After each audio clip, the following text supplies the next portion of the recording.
Hey, how's it going, guys?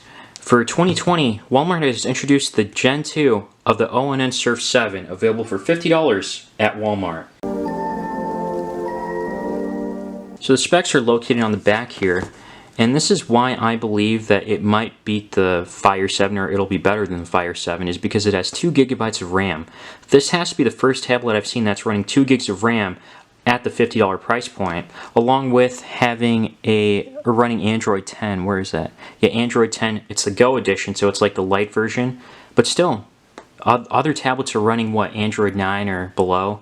And you've also got a 1024 by 600 LCD touchscreen. As long as it's IPS, I'll take it.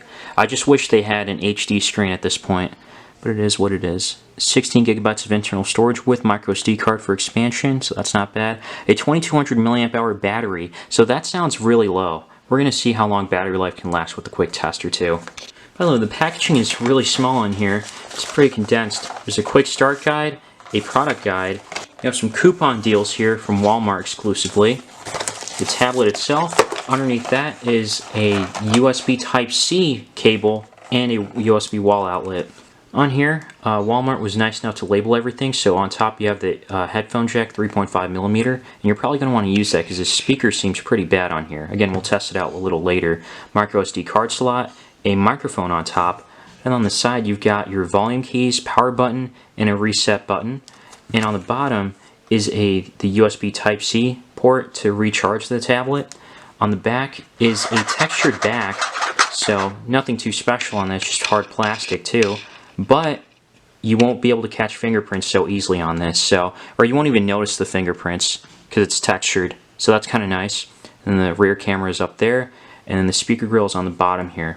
I'm guessing it's going to be tinny, nothing special, pretty awful like last year's, because this whole body just seems the same as last year's. So when you take off this plastic, I don't think there's a screen protector that comes pre-installed on here. I don't really notice anything. If there is, that's awesome, but yeah, I don't notice anything, so this is kind of open, and I don't like that. I think it would be better if they had a screen protector, especially because normally this would probably be a good gift to give to like kids or maybe a grandma or grandparent. But I digress. On here, we have all the pre-installed apps. So there is Sam's Club, Voodoo, Walmart. Again, this is kind of like the Walmart ecosystem they're trying to build on here. There is a button for the Walmart app, or I guess the favorite apps. Oh, that's interesting.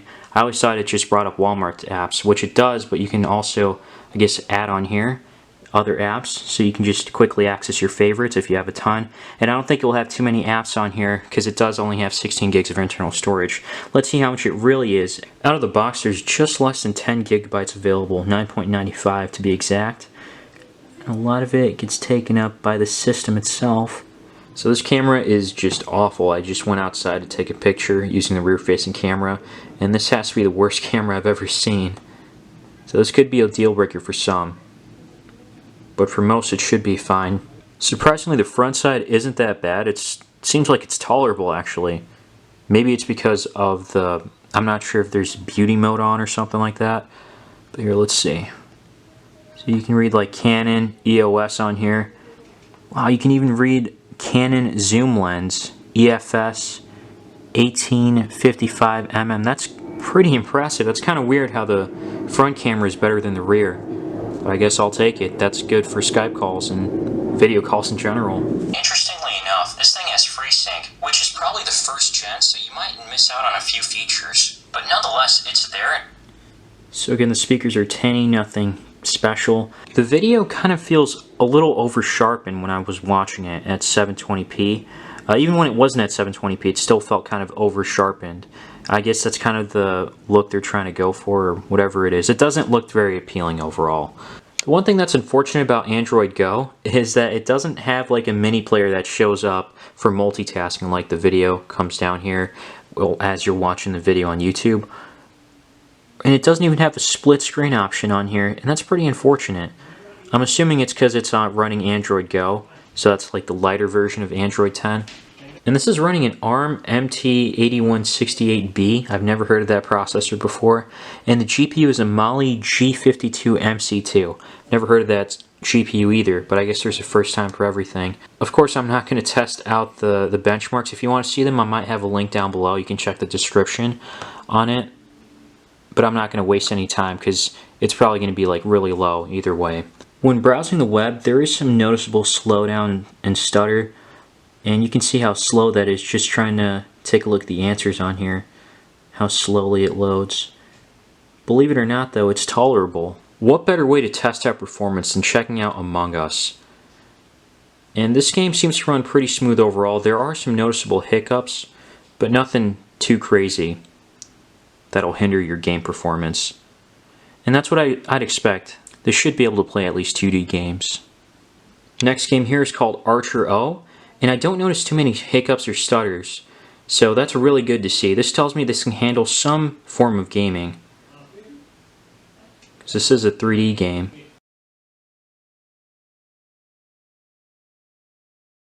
This next one here is called Fruit Ninja, and it seems to be running pretty well surprisingly, until you cut multiple fruits together.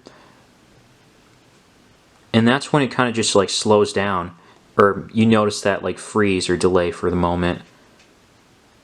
And I don't know if you noticed that, but it did kind of slow down right there. But this is still playable surprisingly, so I'm impressed with that. Overall, this tablet seems pretty solid, despite some of the shortcomings, like you can't multitask, which stinks, and it's not too smooth when browsing the web, but it's tolerable, and the rear camera is also bad. But games do run pretty well here, surprisingly well, for the ones that I test, you know, like Fruit Ninja here, even Archero, so nothing high-end, of course.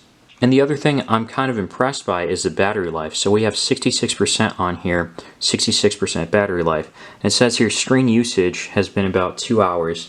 So if that means the screen time has been on for 2 hours, then that's actually really good. That means this can last for 4 hours of on-screen time. And that's not too much or too long or anything. But for the small battery life that's in here, or the battery capacity, 2200 milliamp hour, that's impressive. That means that can last you at least half the day, if not the whole day. There's also battery saver if you need to use it, so that can make it last even longer if you need to.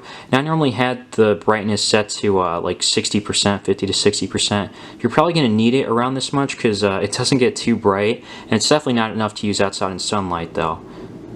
The only other alternative I can think of at this point in time is the Fire 7, but that doesn't have the same amount of RAM that this does, so I don't think that'll run as smooth, but it is running the Fire Edition or Fire OS, so I'll have links down below either way for this one and the Fire 7. Let me know what you guys think, and as always, thanks for watching.